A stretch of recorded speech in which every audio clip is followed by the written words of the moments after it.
Her name was Livia of the Shining Blade. This is her story. Although it is not known when the Shining Blade were formed, it is well known why they were formed. But for this story, we must take a leap back into the past, to the year 1066 AE. Saul d'Alessio was a man of ambition. The simple fact was, he wanted to strike it rich by gambling in Kryta.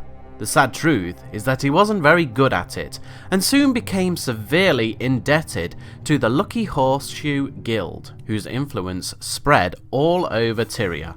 To pay off his debt, Saul resorted to thievery, and would hold up merchants on the quiet roads and take their money. Eventually, Saul was able to pay off his debt.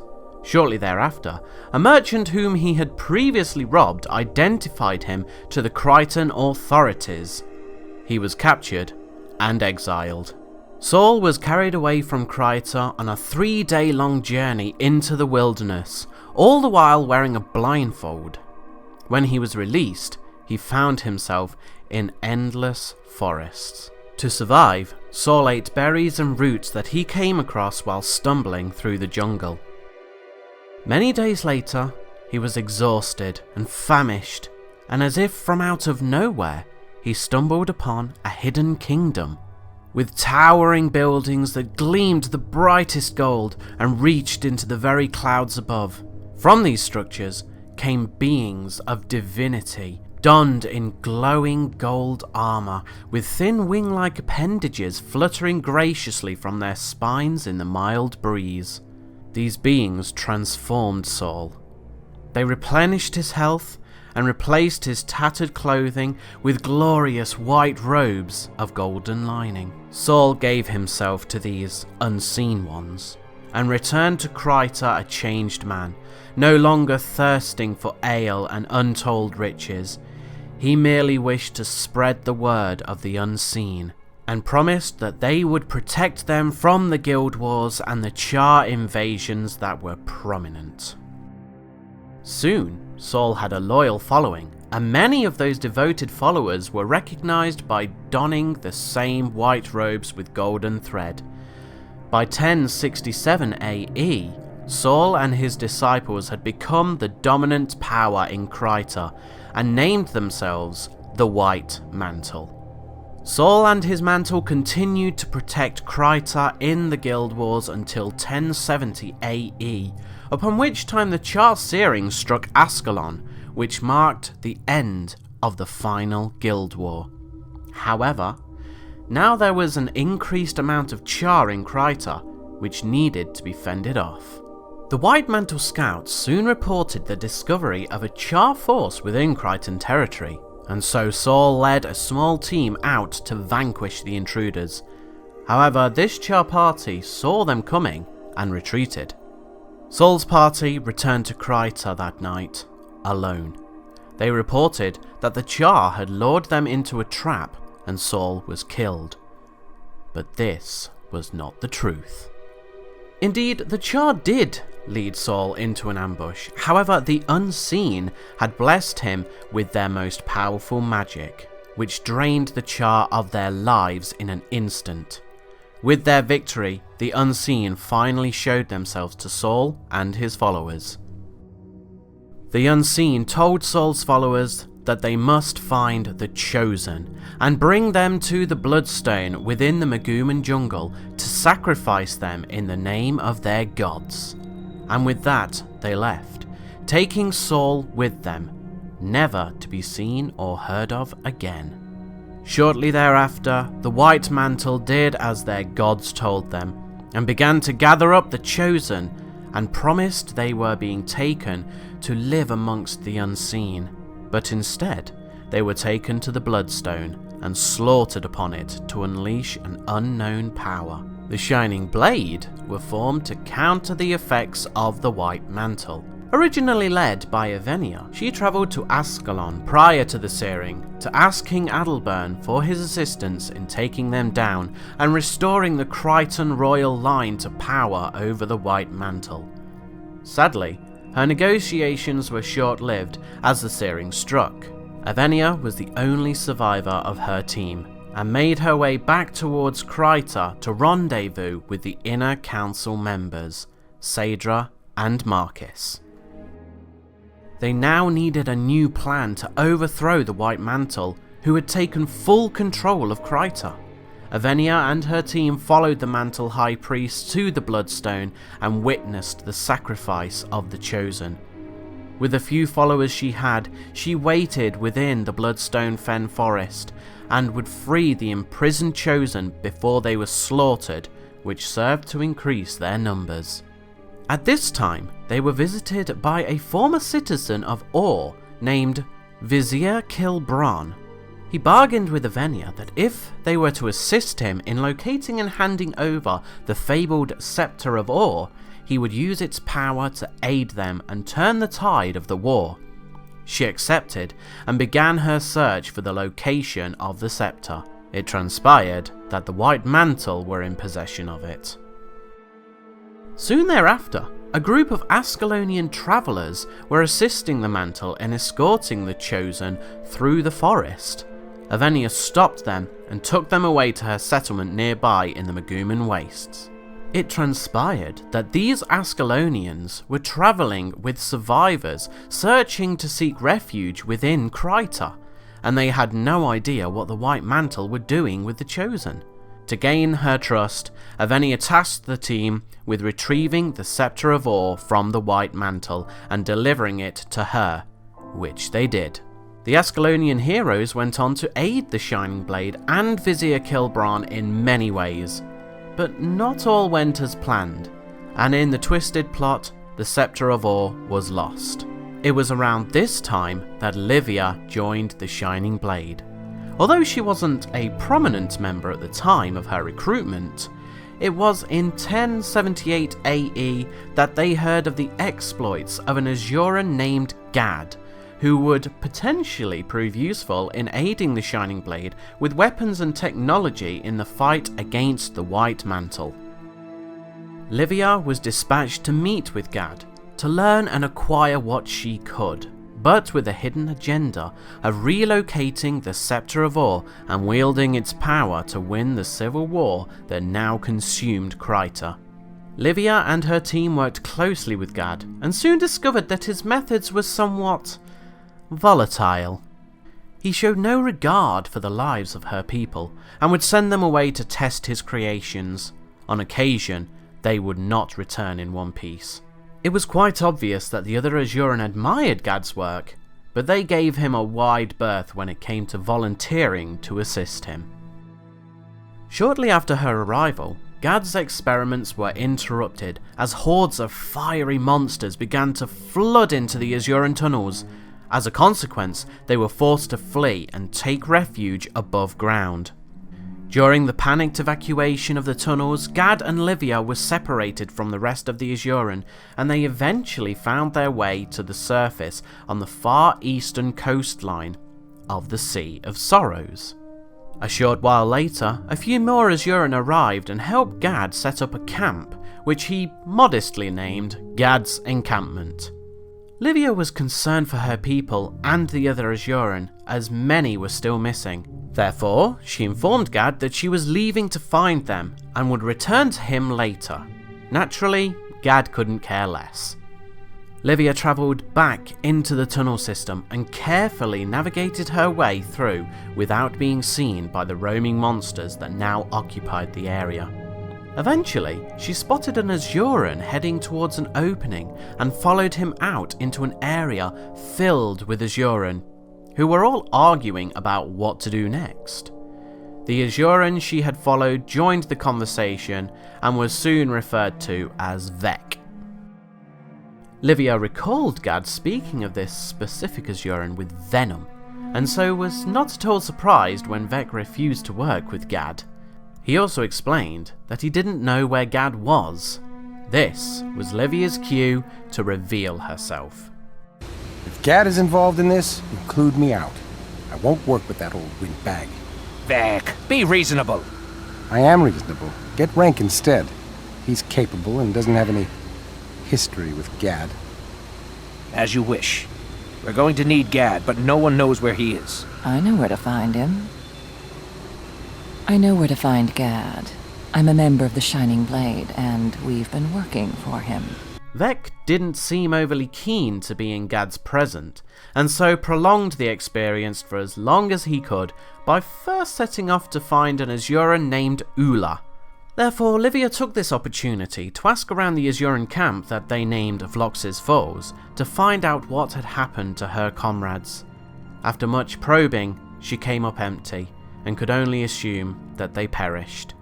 Vec eventually returned with Ula and asked Livia to lead the way to Gad. Along the way, Vec explained that he needed Gad to provide an energy source for a new form of weapon they were constructing to defeat the monsters that infiltrated the tunnels. He called them the Destroyers.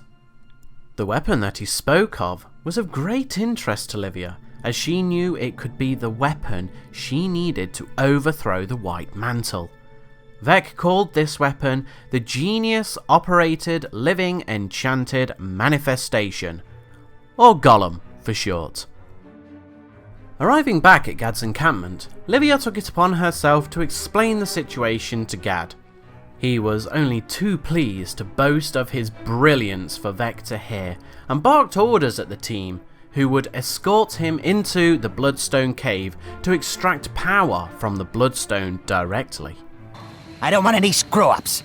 I don't want any backtalk. I'm looking at you, Vec. You hear me? After fighting their way past many hideous monsters within the cave, they arrived at the Bloodstone, and Gad began the extraction, asking Livia to bring him a canopic jar.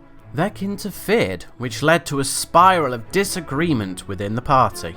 Livia, hold this while I make the extraction. This might hurt a little. If you're extracting the stone's essence, the energies could kill me. Then get one of the other humans to do it. Don't bother me with trifles. Vec's right. You should use an ether crystal. It would be safer. Ether crystals aren't free. Bukas willing to take the risk are cheaper. That's what you think of my people? They have no value to you? Not my problem. Are you going to help or not? You've had mishaps before. You rush things and others pay the price. This is wrong. You're wrong. I refuse to be a part of this. I'm sorry. Fine. Run off and leave me with the dirty work. Everyone wants results, but no one wants to pay the price. Livia had already lost many of her allies, and was not prepared to sacrifice any more on Gad's reckless methods. Furthermore, since she now held a presence within the Azuran ranks, she no longer needed Gad to get her hands on the new golem designs, so she promptly left Gad's employ.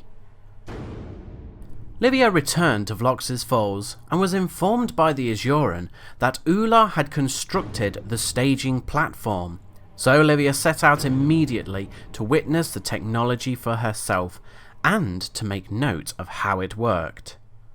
Shortly after, Vec and Gad arrived, arguing about how to format the power source. However, before they could agree, a horde of destroyers began to emerge from a nearby cavern. Just stop yelling and look at my calculations. I don't need to look at your calculations. I know it will work. Well, the rest of us don't share your confidence. Vec, Gad, the destroyers! Now what? The destroyers! They're coming up from below, hordes of them! Remember, parallel, not serial. Yes, so noted. How do they expect me to get any work done with all these interruptions? Livia and Vec set out to stave off the attack, to allow Ula and Gad enough time to charge up the golems, which could then conveniently be tested against the destroyers. Livia and Vec held off the destroyers and then watched as the golems marched forward and stomped all over them. It was a momentous victory, if only for a few moments. My father believed in the eternal alchemy. We are all part of a larger equation. And so, we commend Gad's remains to that greater equation.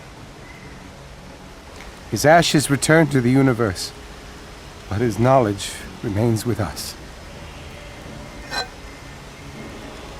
He died the way he lived, focused on his goal and consequences be damned. I tried to warn him. I know. I understand the need to protect the ones you love. Always remember, he gave us a great victory. I don't know how many such victories I can stand. With Gad's death, Livia now needed new allies to assist the Shining Blade in the Crichton Civil War. Vec spoke of the allies he had in a place called the Eye of the North and proclaimed that he would be assisting them in the fight against the destroyers by providing the golems.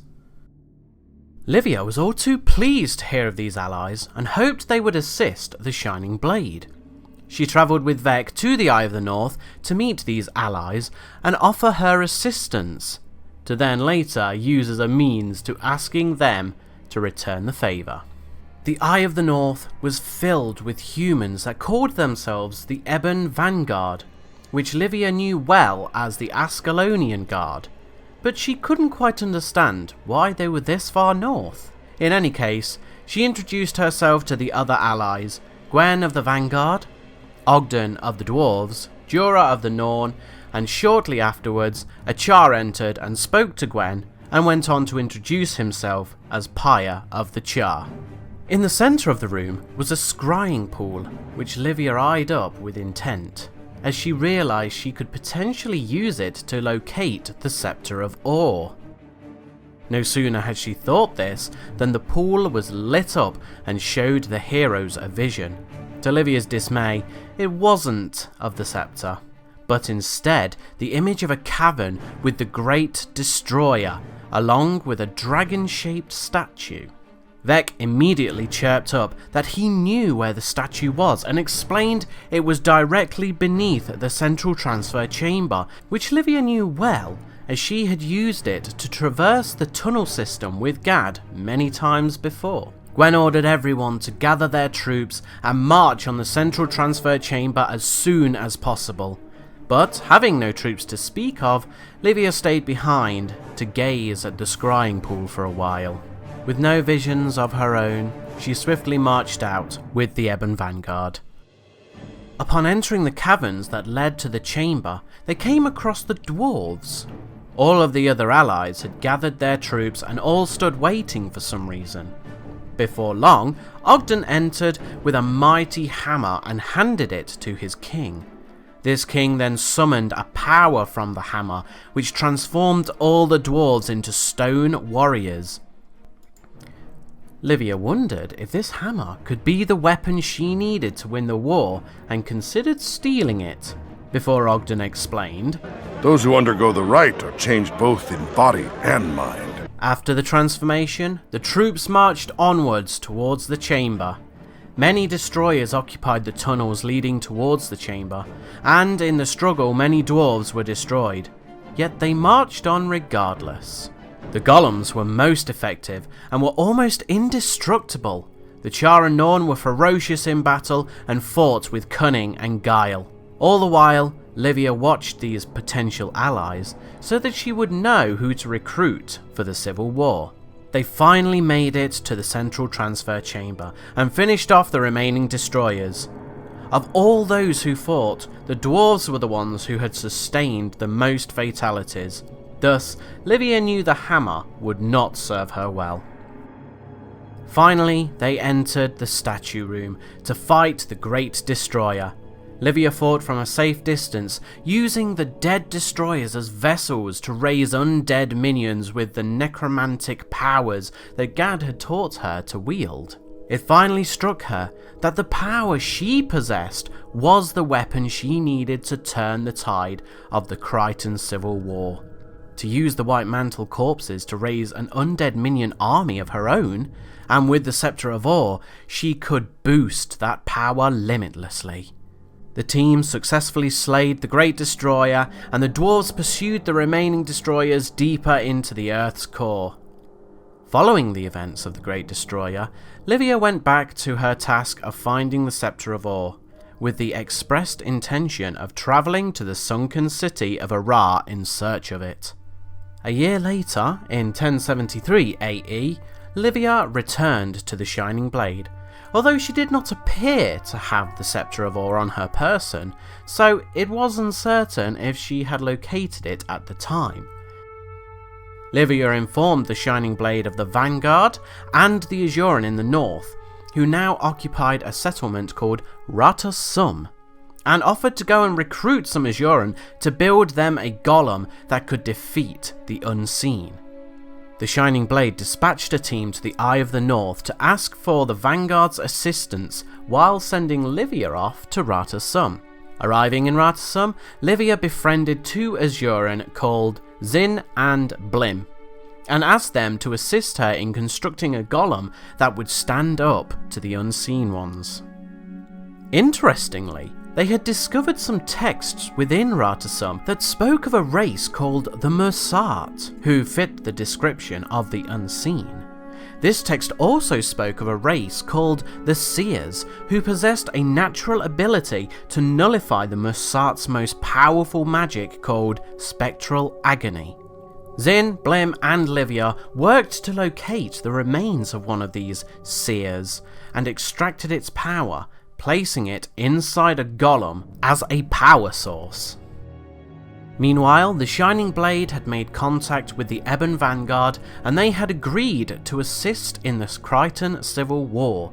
They dispatched a sub-faction of the Vanguard called the Ebon Falcons towards Lion's Arch. Livia and her two Azuran friends, having now constructed the Mursat-busting golem, also made their way towards Lion's Arch. Upon reaching the northern Kryta province, they found the area crawling with Mursat, Jade Armor, and White Mantle forces. Unfortunately, they were in no position to activate the golems. Luckily, Captain Langmar of the Ebon Vanguard arrived and assisted in escorting Livia and the Azuran to Lion's Arch.